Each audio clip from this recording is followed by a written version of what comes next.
வடக்கு கிழக்கில் வலிந்து காணாமலாக்கப்பட்டோரின் உறவினர்களால் போராட்டம். டிட்வா அனர்த்தத்தின் பின்னர் ஜனாதிபதி வெளிநாட்டு ஊடகத்துக்கு வெளியிட்ட தகவல். இலங்கைக்கு மனிதாபிமான உதவிகளை வழங்கிய ரஷ்யா.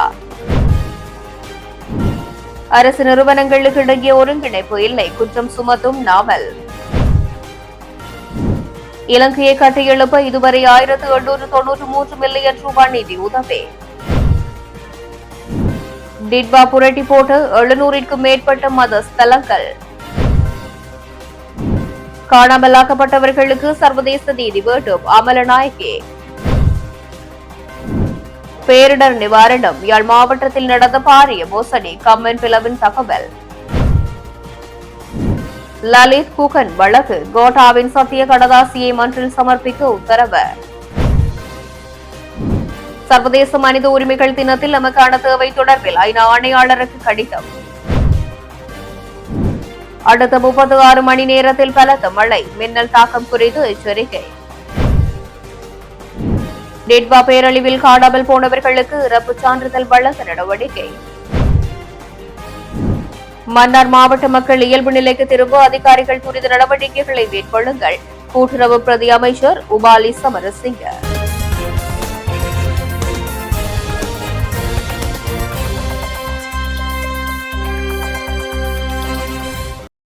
சர்வதேச மனித உரிமைகள் தினத்தை முன்னிட்டு வலிந்து காணாமலாக்கப்பட்டோரின் உறவினர்களால் வவுனியாவில் கவன ஈர்ப்பு போராட்டம் ஒன்று முன்னெடுக்கப்பட்டது.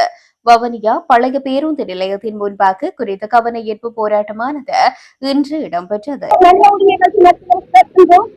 இந்த மனித உரிமையை கேட்கின்ற நாடுகளும் சரி, மனித உரிமை ஆணையங்களும் சரி, எந்த விதமான மனித உரிமைகளும் வழங்கப்படவில்லை.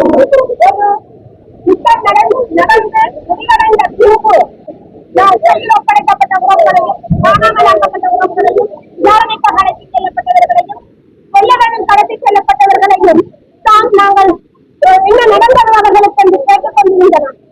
ஆனால் எந்தவித நீதியும் வழங்கப்படாமல் நீதி மறுக்கப்பட்டுக் கொண்டே இருக்கின்றோம். எனவே நாம் காலம் கடக்கப்பட்ட நீதி, மறுக்கப்பட்ட நீதியின் மகள் என்பதை நாம் இந்த நேரத்தில் கூறிக்கொள்கின்றோம். எனவே நமது உரிமைகள் மறக்கப்பட்டுக் கொண்டிருக்கிறது. தொடர்ச்சியாக நடமாட சுதந்திரம் இல்லை, கருத்து சுதந்திரம் இல்லை, நமது உரிமைகளுக்கான போராடுவதற்கு கூட சுதந்திரம் இல்லை. இப்படி பயங்கரவாத தடைச்சட்டங்களை போட்டு நமது உறவுகளை கைது செய்கின்றதும், தொடர்ச்சியாக பௌத்த விகாரிகளை சட்டவிரோதமாக வடக்கு கிழக்கு இடங்களில் நிலைநாட்டுவதும், இப்படி கடந்த கால அரசுகள் போன்று தற்போதைய அரசும் அதே நடவடிக்கைகளை செய்து கொண்டிருந்தால் அவர்கள் வெளிப்படையாக செய்திருந்தார்கள் தமிழ் மக்களுக்கு.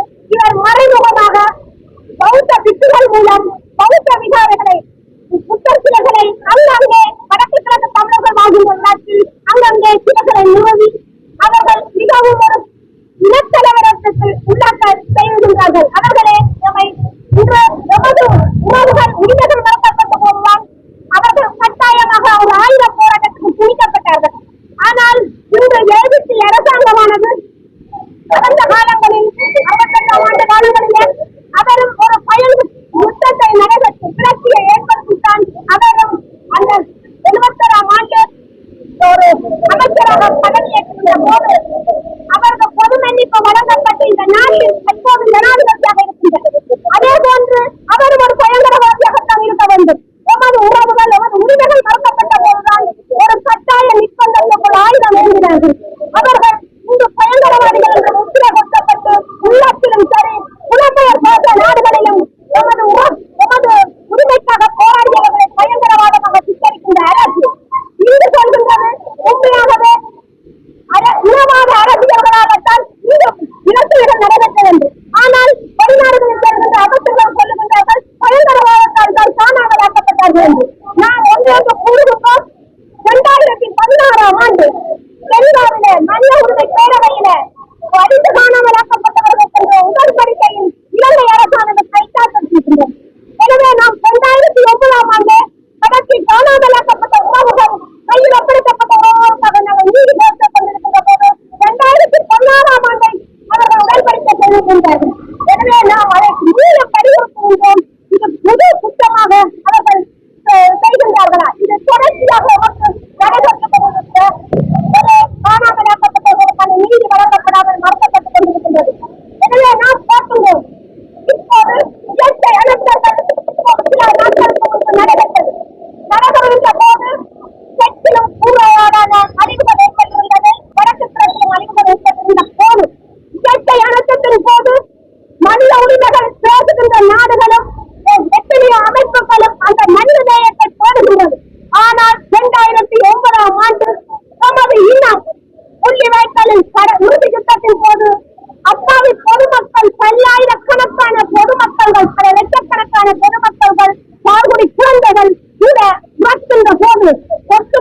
நாடுகளிலே ஒரு இனம் ஒரு இனத்தை அழிக்கின்ற போது இந்த மனித நேயம் பேசுகின்ற நாடுகள் ஏன் மௌனம் காத்தது?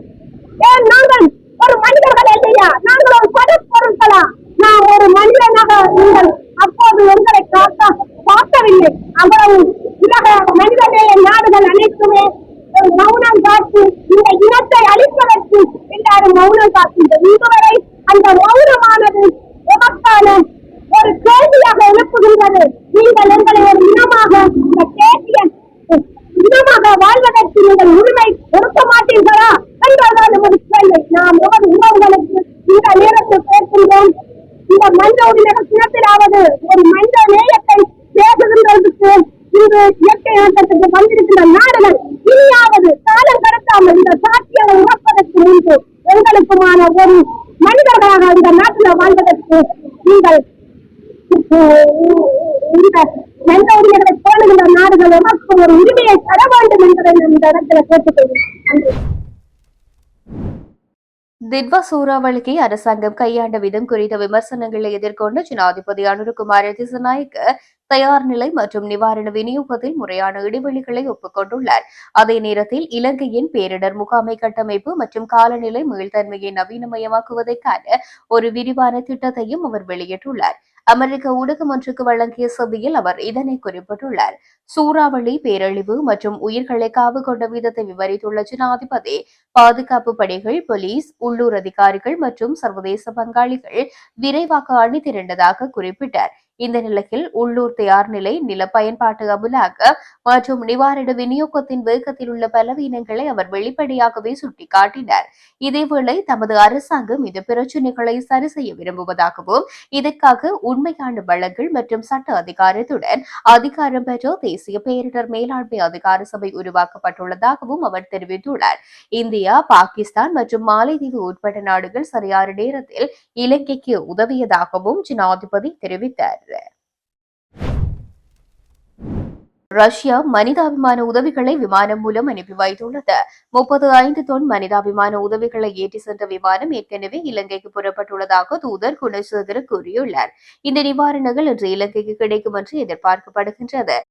முன்னதாக இலங்கையில் ஏற்பட்டிருக்கின்ற பேரழிவு குறித்து ரஷ்ய ஜனாதிபதி தமது கவலையை இலங்கை ஜனாதிபதியிடம் வெளியிட்டிருந்தார்.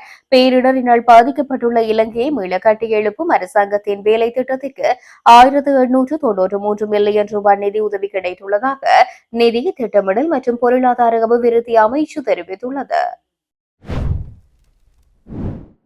பேரிடரின் போது பொதுமக்கள் எதிர்கொள்கின்ற சிரமங்கள் அரசு நிறுவனங்களுக்கிடையான ஒருங்கிணைப்பு இல்லாததால் மோசமடைந்துள்ளதாக பொதுஜன பெரமுனவின் தேசிய அமைப்பாளர் நாவல் ராஜபக்ஷ குற்றம் சுமத்தியுள்ளார். பேராதனையில் செய்தியாளர்கள் மத்தியில் அவர் இதனை குறிப்பிட்டுள்ளார். டிசம்பர் 16ஆம் தேதியன்று பாடசாலைகளை மீண்டும் திறக்க கல்வி அமைச்சகம் தயாராகி வரும் நிலையில் இடம்பெயர்ந்த பல குடும்பங்கள் இன்னும் பாடசாலை கட்டடங்களில் தங்க வைக்கப்பட்டுள்ளதாக சுட்டிக்காட்டினார். அதே நேரத்தில் தேசிய கட்டட ஆராய்ச்சி திணைக்களம் பாதுகாப்பற்ற வீடுகளை விட்டு வெளியேறுமாறு மக்களை அறிவுறுத்துகின்றது.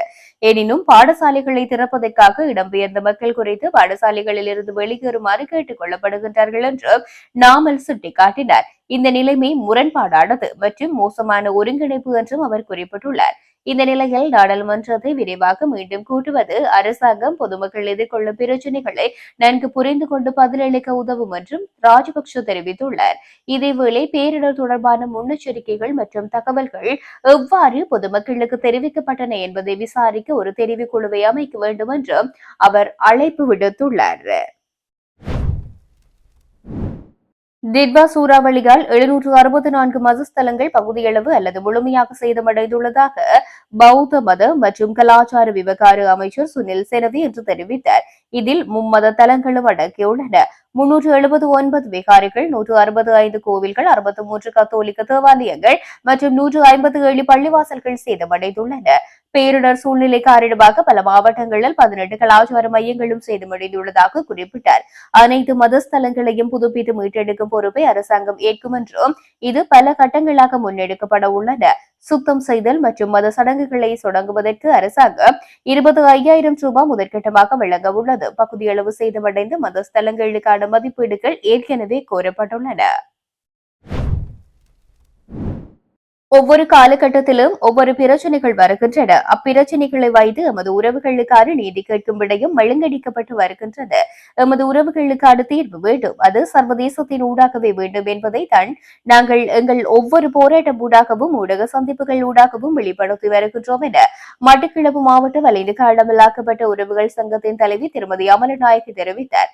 சர்வதேச மனித உரிமைகள் தினமான இன்று மட்டக்களப்பு ஊடக அமையத்தில் ஊடகவியலாளர் சந்திப்பு ஒன்றினை மட்டக்களப்பு மாவட்ட வலிந்து காணாமலாக்கப்பட்ட உறவுகள் சங்கம் நடத்தியது. மனித உரிமைகளை பற்றி ஒரே பேசிக் கொண்டிருக்கிறோம். ஒவ்வொரு முறையும் 10ஆம் தேதி ஆயினால் டிசம்பர் 10ஆம் தேதி நாங்க மனித உரிமைகள் தினத்தை பற்றி பேசிக்கொண்டுதான் இருக்கிறோம். ஆனால் கடந்த 17 வருடங்களாக நாங்கள் வலிந்து காணாமலாக்கப்பட்ட எமது உறவுக்காக நீதி வேண்டி இலங்கையிலும் சர்வதேசத்திலும் கேட்டுக்கொண்டிருக்கிறோம். ஆனால் எங்களுக்கு நீதி மறுக்கப்பட்ட நிலையிலேயே காணப்படுகின்றது.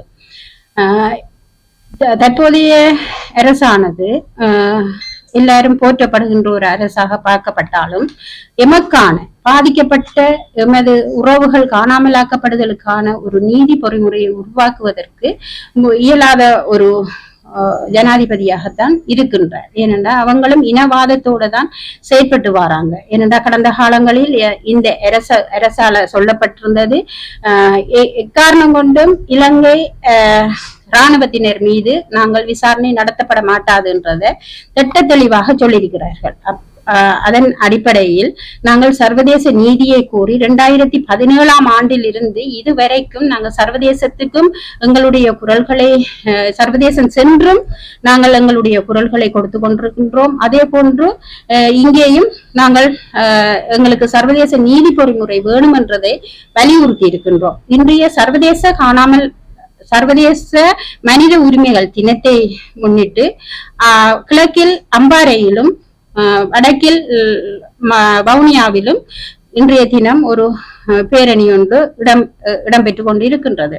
அந்த வகையில் மட்டக்களப்பில் இன்று ஒரு ஊடக சந்திப்பாவது செய்ய வேணும் என்றதுக்காக நாங்கள் செய்கிறோம். ஏனென்றால் கடந்த ஒரு சில நாட்களாக இந்த மாதத்தில் இடம்பெற்ற யுத்த அனர்த்தத்தினால் இந்த வெள்ள அனர்த்தத்தினால் பாதிக்கப்பட்டு எமது தாய்மார்கள் ஒரு வலுவிழந்த நிலையில் இன்று நிற்கின்றார்கள். தங்களுடைய உறவுகளுக்காக நீதி கேட்க கூட முடியாத ஒரு நிலையில் இருக்கின்றார்கள். இதை கருத்தில் கொண்டு இன்றைய நாள் இந்த மனித உரிமைகள் தினத்தில் இந்த ஊடக சந்திப்பில் நாங்கள் சொல்லிக்கொள்ள விரும்புவது, எமது மாவட்டங்களில் நாங்கள் கடந்த 17 வருடங்களாக நீதி கேட்டு போராடினாலும் செம்மணி போன்ற இடங்களில் நிறைய உயிர்கள் புதைக்கப்பட்டிருக்கின்றார்கள். அந்த நினைவு கூறும் அந்த உரிமை கூட மறுக்கப்பட்டிருக்கு. 2வது தடவையாக செம்மணியில் வைக்கப்பட்ட அந்த நினைவு தூபி கூட உடைக்கப்பட்டிருக்கின்றது.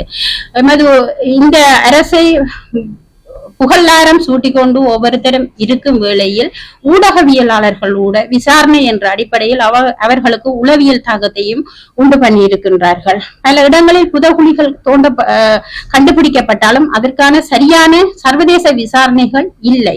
எங்களுக்கான இந்த வெள்ளத்தினால் பாதிக்கப்பட்ட எமது உறவுகளை எல்லா மக்களுக்குமான ஒரு பிரச்சனையாக எல்லாரும் பார்த்து கொண்டிருக்கின்றார்கள். அவர்களுக்கு 2 விதமான இழப்புகள் இருக்கின்றது. வெள்ள அனர்த்தத்தினால் பாதிப்பு இருக்கின்றது.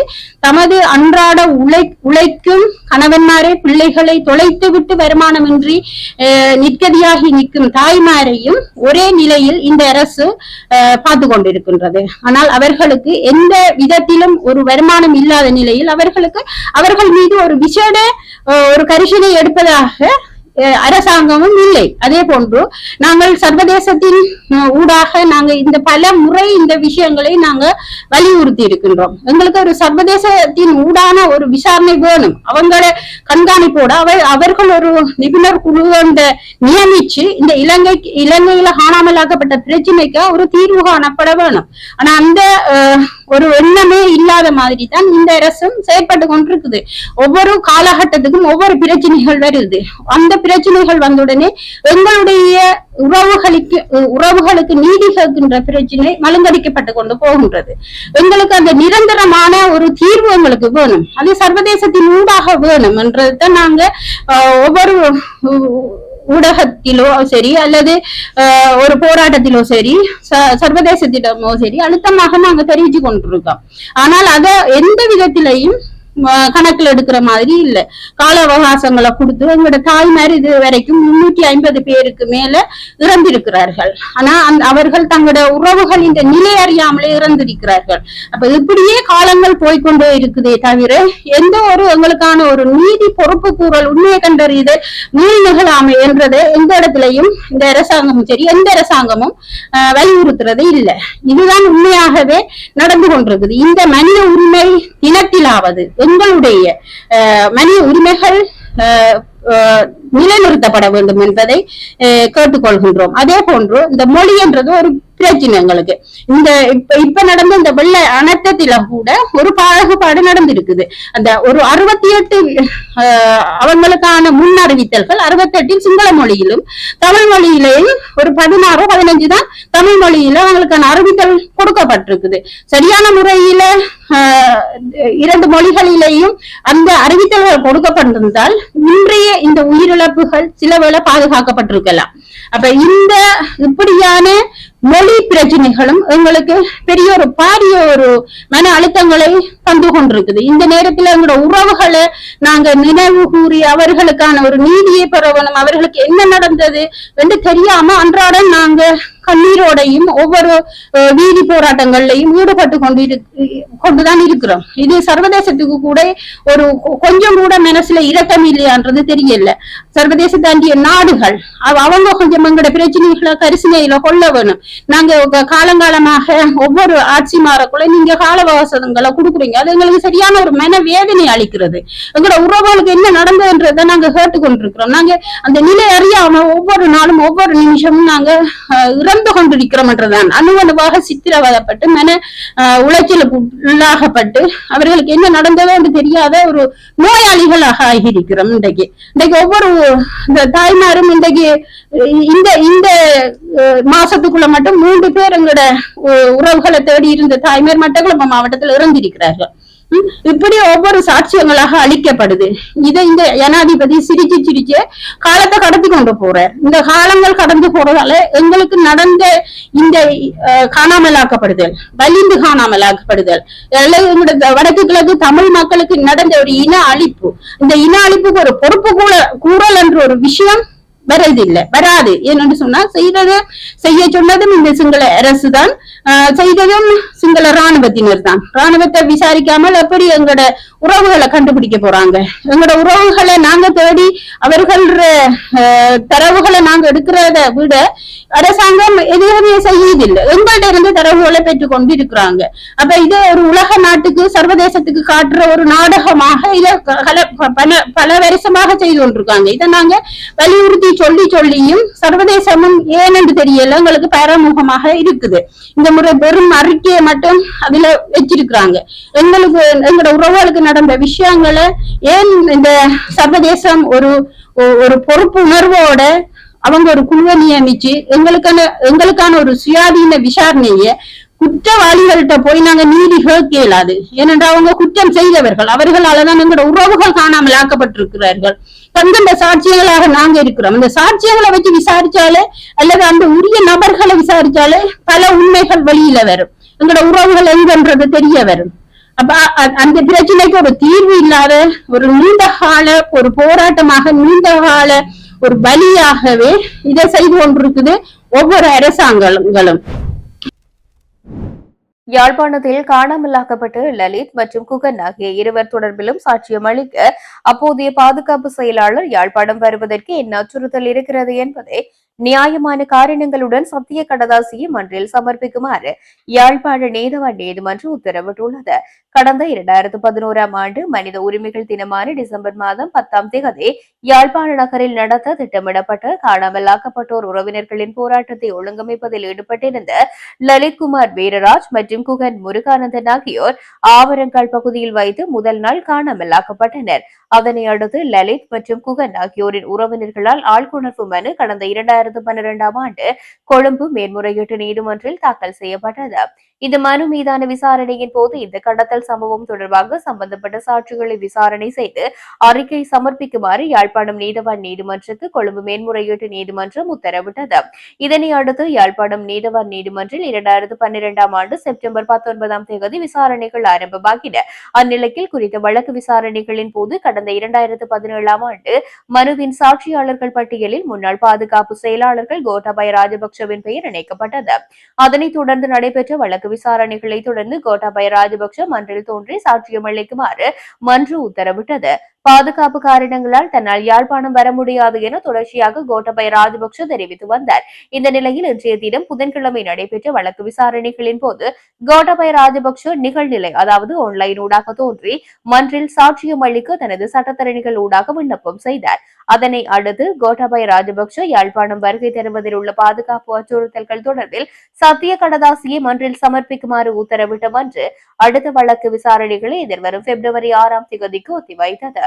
வழக்குக்காக நாங்கள் இன்றைய யாழ்ப்பாண நீதிமன்றத்திற்கு முன்னால் நிற்கின்றோம். குறிப்பாக எங்களுடைய வழக்கறிஞர் நுவான் போபகே மற்றும் எங்களுடைய கட்சியினுடைய மூத்த உறுப்பினர் புபுது ஜெயகொடவுடன் நானும் இருக்கின்றேன். குறிப்பாக உங்களுக்கு தெரியும், வடகிழக்கிலே தொடர்ச்சியாக காணாமலாக்கப்பட்டோருக்கு என்ன தீர்வு என்று தாய்மார் போராடி கொண்டிருக்கின்றார்கள்.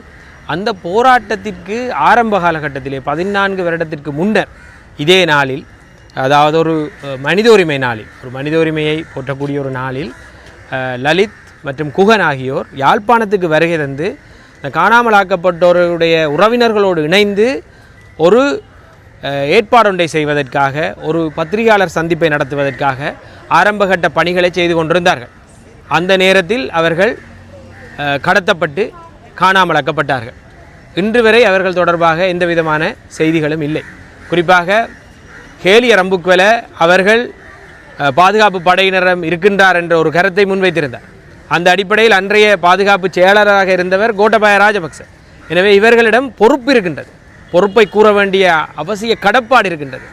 லலித் குகனினுடைய இந்த கடத்தல் காணாமலாக்கப்படுதல் தொடர்பான வழக்கை முற்றாக இல்லாமல் செய்வதற்காக, அந்த வழக்கையும் காணாமல் செய்வதற்கான சகல முயற்சிகளையும் செய்து கொண்டிருக்கின்றார்கள். குறிப்பாக கோட்டாபாயவை சாட்சி சொல்வதற்காக அழைத்த பொழுது இந்த யாழ் நீதிமன்றத்துக்கு வருவதற்கு அவர்களுக்கு பாதுகாப்பு பிரச்சனை இருக்கிறதாக தொடர்ச்சியாக கூறிக்கொண்டிருக்கின்றார். இது நாட்டு மக்களையும் யாழ்ப்பாண நீதிமன்றத்தையும் நீதித்துறையையும் பாதுகாப்பையும் அவமதிக்கின்ற ஒரு செயல் என்று நாங்கள் கூறுகின்றோம் தொடர்ச்சியாக. ஏனென்றால் கோட்டாபாய தன்னுடைய தேர்தல் காலத்தில் எத்தனையோ தடவைகள் யாழுக்கு விஜயம் செய்திருக்கின்றார். யுத்த காலத்தில் எத்தனையோ தடவை விஜயம் செய்திருக்கின்றார்.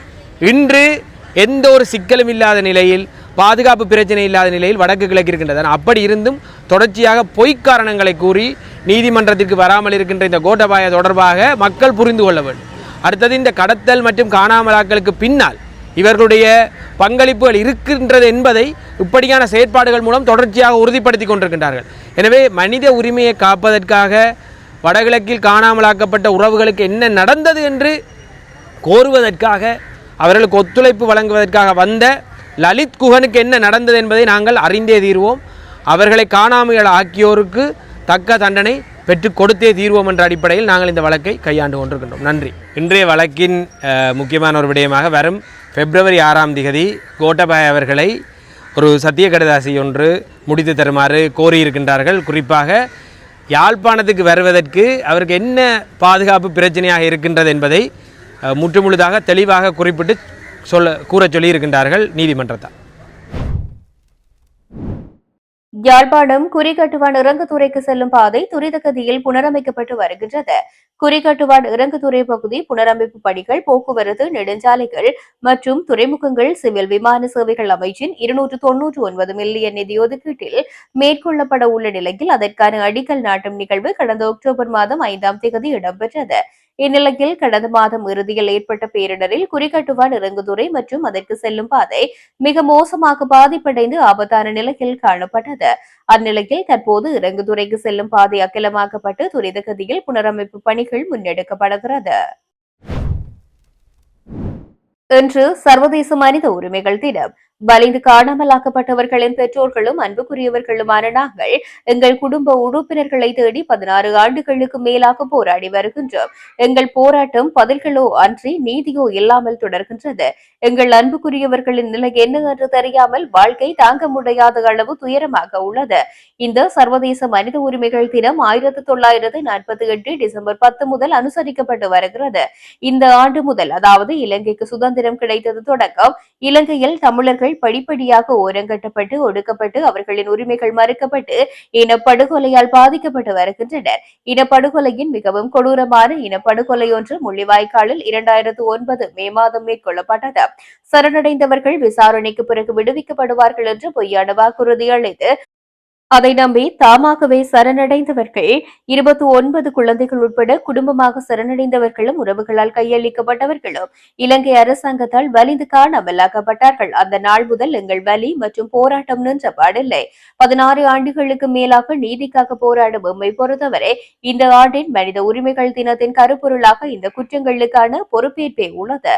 அதிகாரத்துக்கு வரும் ஒவ்வொரு அரசாங்கமும் உள்நாட்டு வழிமுறைகள் மூலம் நீதியை வழங்கும் என்று கூறி சர்வதேச சமூகத்திற்கு முன் தன்னை ஒரு மீட்பராக முன்வைக்கிறது. ஆயினும் ஒவ்வொரு முறையும் காணாமல் ஆக்கப்பட்டவர்களின் கோப்பை மூடுவதற்கும் முன்னேற்றம் என்ற மாயையை உருவாக்குவதற்கும் செயல்திறனற்ற பொறிமுறைகள் அல்லது குறுக்கு வழிகளை அறிமுகப்படுத்துகின்றார்கள் என்றும் அவர்கள் தெரிவித்திருக்கின்றார்கள். மேல் மற்றும் சப்ரகமுவ மாகாணங்களிலும் காலி மற்றும் மாத்தறை மாவட்டங்களிலும் பலத்த மின்னல் தாக்கம் குறித்து எச்சரிக்கை விடுக்கப்பட்டுள்ளது. மேல் மற்றும் சப்ரகமுவ மாகாணங்களிலும் காலி மற்றும் மாத்தறை மாவட்டங்களிலும் சில இடங்களில் இடியுடன் கூடிய மழையுடன் பலத்த மின்னல் ஏற்படுவதற்கான அதிக சாத்தியம் காணப்படுவதாக வளிமண்டலவியல் திணைக்களம் தெரிவித்துள்ளது. இடியுடன் கூடிய மழை பெய்யும் போது அந்த பகுதிகளில் தற்காலிகமாக பலத்த காற்று வீசக்கூடும் என குறிப்பிடப்படுகின்றது. மின்னல் தாக்கங்களினால் ஏற்படும் விபத்துகளை குறைத்துக் கொள்ள தேவையான நடவடிக்கைகளை மேற்கொள்ளுமாறு வளிமண்டலவியல் திணைக்களம் பொதுமக்களை அறிவுறுத்தியுள்ளது. நாட்டில் அடுத்த 36 மணித்தியாலங்களில் 75 மில்லிமீட்டருக்கும் அதிகமான மழை பெய்யக்கூடும் என வளிமண்டலவியல் திணைக்களம் எதிர்ப்பு கூறியுள்ளது. நேற்று மாலை வளிமண்டலவியல் திணைக்களம் விடுத்துள்ள புதுப்பிக்கப்பட்ட அறிக்கையில் இந்த விடயம் தெரிவிக்கப்பட்டுள்ளது. இதற்கமைய வடக்கு மற்றும் வடமத்திய மாகாணங்களிலும் திருகோணமலை மாவட்டத்தில் சில இடங்களில் 75 மில்லிமீட்டருக்கும் அதிகமான ஓரளவு பலத்த மழை பெய்யக்கூடும் என தெரிவித்துள்ளது. வடக்கு, வடமத்திய, கிழக்கு, மத்திய, வடமேல் மற்றும் ஊவா மாகாணங்களில் அவ்வப்போது மழை அல்லது இடியுடன் கூடிய மழை பெய்யக்கூடும் என்றும் அந்த திணைக்களம் குறிப்பிட்டிருக்கின்றது. டிட்வா சூறாவளியால் ஏற்பட்ட நிலச்சரிவு மற்றும் வெள்ளத்தில் சிக்கி காணாமல் போன 203 பேருக்கு இறப்பு பதிவு சான்றிதழ்களை வழங்க பதிவாளர் நாயகர் திணைக்களம் தீர்மானித்துள்ளது. கடந்த 2ஆம் திகதி அரசாங்கம் வெளியிட்ட சிறப்பு வர்த்தமானி அறிவிப்பின்படி திடீர் பேரிடர் சூழ்நிலை காரணமாக காணாமல் போன ஒருவருக்கு 2 வாரங்களுக்கு பிறகு எந்த தகவலும் கிடைக்கவில்லை என்றால் அவருக்கு இறப்பு பதிவு சான்றிதழ் வழங்கப்படும் என்று திணைக்களத்தின் பதிவாளர் நாயகம் சசிதேவி யல்தீபன் தெரிவித்திருக்கின்றார். இதன்படி இந்த பேரிடர் சூழ்நிலை காரணமாக தற்போது காணாமல் போன 203 பேருக்கு அரசு வழங்கும் இழப்பீட்டுத் தொகையை விரைவாக பெறும் நோக்கில் இந்த சான்றிதழ்களை வழங்க முடிவு செய்துள்ளது. இதற்காக தேவையான சட்ட விதிகள் ஏற்கனவே செயல்படுத்தப்பட்டுள்ளன. மேலும் இந்த பேரிடர் காரணமாக ஒரு நபர், உறவினர் அல்லது நண்பர்கள் காணாமல் போயுள்ளதாக சம்பந்தப்பட்ட பகுதியின் கிராம அலுவலர் உறுதிப்படுத்தினால் மாவட்ட துணை பதிவாளருக்கு இறப்பு பதிவு சான்றிதழ்களை வழங்க அதிகாரம் வழங்கப்பட்டுள்ளது. பேரிடரால் பாதிக்கப்பட்டு காணாமல் போன நபர் குறித்து எந்த ஆட்சேபனையும் எழுப்பப்படாவிட்டால் பதிவாளர் நாயகத்தினால் அங்கீகரிக்கப்பட்ட பிராந்திய துணை அல்லது உதவி பதிவாளர் நாயகத்தின் தொடர்புடைய ஒப்புதலால் பிரதேச செயலாளரின் ஒப்புதலுக்கான விண்ணப்பம் அங்கீகரிக்கப்பட்டுள்ளது. பேரிடர் காரணமாக இறந்ததாக அடையாளம் காணப்பட்ட 611 பேரில் 126 பேருக்கு இறப்பு பதிவு சான்றிதழ்களை வழங்க நடவடிக்கை எடுக்கப்பட்டுள்ளதாக பதிவாளர் நாயகம் சசிதேவி யல்தீபன் தெரிவித்தார்.